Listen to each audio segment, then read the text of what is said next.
And now, your First Alert 5 weather.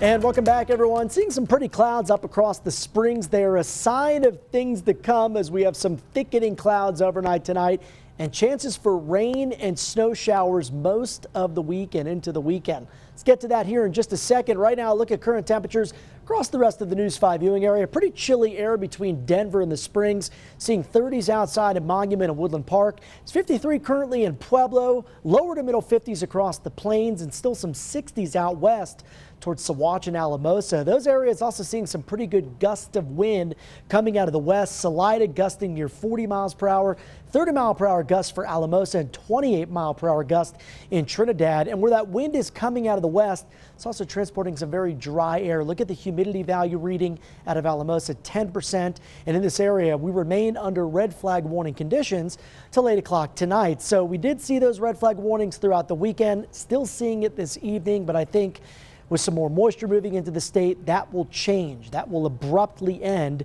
beginning on Tuesday. And here's the reason why. Developing area of low pressure will form over the Great Basin and pretty much remain stationary here through at least the next 5 to 7 days. That is certain. What's uncertain is the waves of energy or the fronts that it produces one after one that's going to impact our forecast. We see the first wave moving in tomorrow to Wednesday morning. Beyond that, gets a little bit blurry or muddy, if you will. Now, in terms of travel impacts tomorrow morning, I want you to be aware of this. We could see some impacts across the Pikes Peak region up towards the Palmer Divide in Teller County with maybe a slushy inch or so of snow across the Gap project. Not expecting much widespread snow, and snow levels will generally be pretty high at the onset, right around 7,000 feet. Now, most of Tuesday, areas south of Highway 50 won't see much action. Then as we head towards tomorrow night, atmosphere begins to get more saturated. And this is going to be that main wave that rolls through the area through Wednesday morning. Again, a bit of a break between these waves of energy. Looks like another one per this model comes in Wednesday night. So accounting for those first couple waves, the forecast for snow accumulation through Wednesday night, expecting the highest amounts over the mountains. Take a look at that pink shading. That could be upwards of 6 to 12 inches.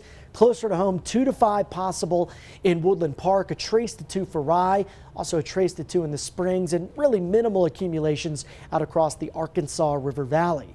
Lows tonight, they're going to be chilly out there. You'll want to bundle up as we'll drop down to the 20s and low 30s. And the chilly air mass, it's just getting going. And take a look at what I mean by that. Average highs this time of the year in the mid to upper 50s in the Springs, and we're well below that over the next 7 days. Even some thunderstorms on Thursday before that next round of snow rolls back in on Friday. So lots of dynamic days out here with very active, unsettled conditions. In Pueblo, generally dry Tuesday before we get some late night rain and snow. That continues into Wednesday. Some thunderstorms possible Thursday. Several chances for rain and snow, almost daily chances through the weekend in Canyon City with your highs in the 40s and 50s. And for Woodland Park, we're going 2 on the impact scale here as snow levels will generally hover between 5,500 and 7,000 feet. And since we're above that in Teller County, these areas could pick up several inches of snow Tuesday and Wednesday and more through the rest of the week.